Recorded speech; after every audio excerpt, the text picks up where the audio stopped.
Stress is when your body's knocked out of balance or knocked out of homeostasis. The stress response is what your body innately does to return itself back to order. And so if we have three different types of stresses, the first stress is physical stress. It's trauma, it's injury, it's accidents, it's falls.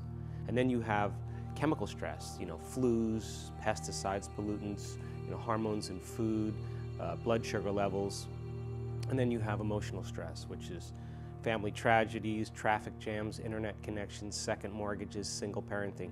In each one of these three stresses, the body is always knocked out of balance. And then there is an innate function where the body does its best to return itself back to order. Now, every organism in nature is designed for short-term stress. And when we live in stress, we live in survival. So if a gazelle is grazing in the Serengeti and it's being chased by a lion, the moment the predator-prey relationship begins, there is a reaction that turns on what's called the sympathetic nervous system. And when the sympathetic nervous system is turned on, we mobilize enormous amounts of energy for some threat. Now, if the gazelle outruns the lion, 15 minutes later, it goes back to grazing. Short-term stress, body returns back to homeostasis, energy is then consumed, the organism rests and repairs for growth and balance. But with human beings, it seems that we can turn on the stress response just by thought alone. And we can begin to anticipate some future event. We can begin to expect something to happen or think about and begin to plan for some worst case scenario. So the privilege of being a human being is that we can make thought more real than anything else. Then as we begin to attend to some future scenario, we can turn on the stress response just by thought alone. Now the body is the unconscious mind. It does not know the difference between some experience in the environment and some emotion that you create from an experience based on a memory by thought alone. To the body, it's exactly the same. So as we begin to think about our problems, as we begin to plan for the worst case scenario, as we begin to forecast and get prepared for bad news or something that may happen, the body, as the unconscious mind, is beginning to respond as if the event is actually happening.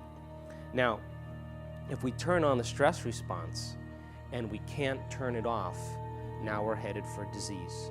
So what was once highly adaptive in evolution all of a sudden becomes very maladaptive. And so if a person is subject to, say, physical stress, like they break their leg, and then as they break their leg, they realize they can't go to work, and all of a sudden, now that they know they can't go to work, now they have emotional stress. If they get the flu and they feel terrible, and then they start taking medications, and those medications produce side effects that produce a chemical stress, and then they feel worse, now they have emotional stress. So it seems like, for the most part, most of our stresses wind up as psychological or emotional stress. So we have this ability to make thought more real than anything else, and because of that, we can unfold the past bitter memory that's tattooed in the recesses of our gray matter. In moments it comes to life, and to us it's real. And the body, as the unconscious mind, begins to respond as if that event is actually happening. The body actually is emotionally believing that it's in that experience. So it seems like most stresses end up as psychological stress or emotional stress. But I think the key element more than anything else is that if we keep mobilizing enormous amounts of energy for some threat, real or imagined, to protect us from something in our external environment, we have very little energy in our internal environment. So cancer cells get together and now they decide to start a family, and there's no homeland security to protect the immune system is actually weakened because the body's actually mobilizing all of its energy for something in the external world.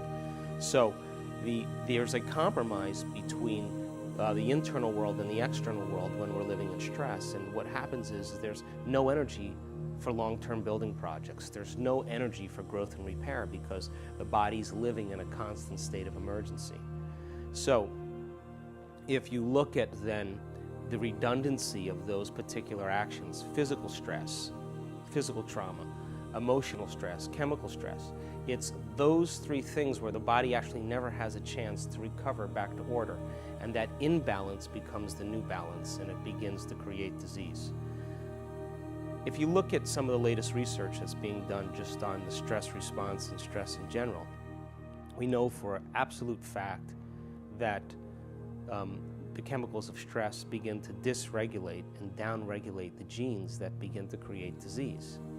So if you think about this now, we know then that if stress creates disease or dysregulates genes or pushes the genetic buttons that create disease, and then we know that we can turn on the stress response just by thought alone, now you have to ask the question, that means that we can turn on the stress response just by thought. That means that our thoughts are actually making us sick. So the real question is, if our thoughts can make us sick, is it possible that our thoughts can make us well?